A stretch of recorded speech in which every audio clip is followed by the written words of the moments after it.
Hi friends எல்லாரும் எப்படி இருக்கீங்க? இன்னைக்கு உங்களுக்கு என்ன செஞ்சு காட்ட போறேன்னா, கொஸ்து தான். காய்கறிகள்லாம் போட்டு கொஸ்து பண்ணி காட்ட போறேன். நேத்து சாம பொங்கல் பண்ணேன். அதுக்கு இந்த கொஸ்து தான் பண்ணேன். அத தான் உங்களுக்கு பண்ணி காட்டுவோன்ட்டு, இப்ப காய்கறிகள்லாம் எடுத்து வச்சிருக்கேன். பயத்தம்பருப்பு ஒரு 1/4 கப் எடுத்து வச்சிருக்கேன். இத களைஞ்சி 3 டைம்ஸ் வாஷ் பண்ணிட்டு களைஞ்சி எடுத்து வச்சுருவோம். கொஸ்துக்கு பயத்தம்பருப்பு போட போறோம். அதுக்கப்புறம் வெ இது வந்து கேரட்டு, உருளைக்கிழங்கு, கொடமொளகா, தக்காளி, வெங்காயம், பச்சை மிளகா 2 பச்சை மிளகா, காரத்துக்கு பச்சை மிளகாவும் சாம்பார் பொடி காரம் தான் இதுக்கு.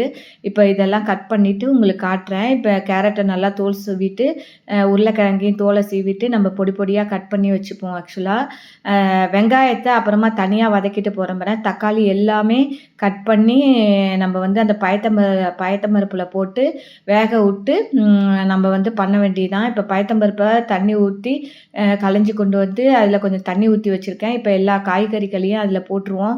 போட்டாச்சு. இதுக்கு என்னென்ன இதோட வேக விடுறதுக்கு என்னென்ன வேணும்னா, இப்போ தக்காளியும் கட் பண்ணி போட்டுடலாம். இப்போ வேணாலும் தக்காளி இதோட போட்டால் நல்லா மசிஞ்சு, இல்லைன்னா வெங்காயம் வதக்கும் போதும் அதில் போடலாம். இப்போ ஒரு பச்சை மிளகாவை இப்போ போடுவோம். இப்போ வெங்காயத்தையும் கட் பண்ணியாச்சு. ஒரு பச்சை மிளகாவை மட்டும் அப்புறமா போடலாம். இதுக்கு தேவையான பொருட்கள் என்னென்ன போட்டு வேக விடணும்னா, உப்பு, அப்போ தான் கொஞ்சம் நல்லா உள்ள உப்பு உரப்பெல்லாம் இறங்கி இருக்கும். அதனால் உப்பு கொஞ்சம் போட்டு, பெருங்காயம் ஒரு 1/4 டீஸ்பூன் போட்டுட்டு, அப்புறம் மஞ்சள் பொடி, சாம்பார் பொடி. இதுக்கு காரமே பச்சை மிளகா காரமும் சாம்பார் பொடி காரமும், பச்சை மிளகா வேணுன்னா நீங்கள் கூட போட்டுக்கலாம். நான் 2 பச்சை மிளகா போட்டுட்டு, ஏன்னா என்னோடய பச்சை மிளகா ரொம்ப காரமாக இருக்கும். அந்த 2 பச்சை மிளகாவும் அரை என்னோடய கப்பால் அரை கப்பு வந்து சாம்பார் பொடி போடுறேன். இந்த காரம் மட்டும்தான். உங்களுக்கு தேவையான சாம்பார் பொடி போடுங்க. உங்கள் காரத்துக்கு தேவையான சாம்பார் பொடி போட்டுங்க. இதை நல்லா கலரி விட்டுட்டு குக்கரில் ஒரு 2 விசில் விடுங்க.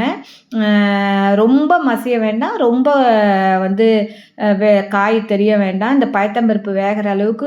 பயத்தம்பருப்பை ஏற்கனவே நான் வந்து கொஞ்சம் ஊற வச்சுட்டேன். அதனால் வந்து ஒரு 2 விசில் விட்டால் போகிறோம். பொங்கலுக்கு வேக விட்டு வச்சுருந்தேன். பொங்கல் ரெடியாக எடுத்து இப்போ இந்த கொஸ்துக்கு வேண்டிய காய்கறிகளையும் நம்ம வேக விட்டு ஒரு 2 விசிலை விட்டு உங்களுக்கு விசிலை விட்டுட்டு நம்ம வந்து ரெடி பண்ணிவிடுவோம். இப்போ இதுக்கு என்னென்ன தாளித்து கொட்டணும்னு சொல்கிறேன். ஒரு இலுப்பச்சட்டியில் கடலெண்ணெய் 1 டேபிள் ஸ்பூன் ஊற்றிருக்கேன். கடுகு, கடலப்பருப்பு தான் இதுக்கு தாளித்து கொட்டுறதுக்கு. ஃபஸ்ட்டு கடுகை போட்டுருவோம். கடுகு வெடித்தோடனே கடலப்பருப்பை போட்டு, கடலப்பருப்பும் நல்லா வதங்கினோடனே நம்ம பொடி பொடியாக கட் பண்ணி வச்சுருக்கோம் பார்த்தீங்களா வெங்காயம், அதையும் போட்டு வதக்குவோம். இந்த கொஸ்தை வந்து வாரத்துக்கு ஒரு தடவை நீங்கள் வந்து பொங்கலோ, தோசையோ, இட்லியோ பண்ணி சாப்பிடுங்க. சூப்பராக டேஸ்ட்டாக இருக்கும். வெங்காயம் போடாத கூட பண்ணலாம். ரொம்ப நல்லாயிருக்கும் ஆக்சுவலாக. இப்போ பாருங்கள், நல்லா செவந்துடுத்து கடலப்பருப்பு. இப்போ இந்த வெங்காயத்தையும் போட்டு கருவேப்பிலை எல்லாத்தையுமே ஒன்றா போட்டு நல்லா வதக்குங்க. இதுக்கு தேவையான கொஞ்சம் உப்பு போட்டு நல்லா வதக்குங்க.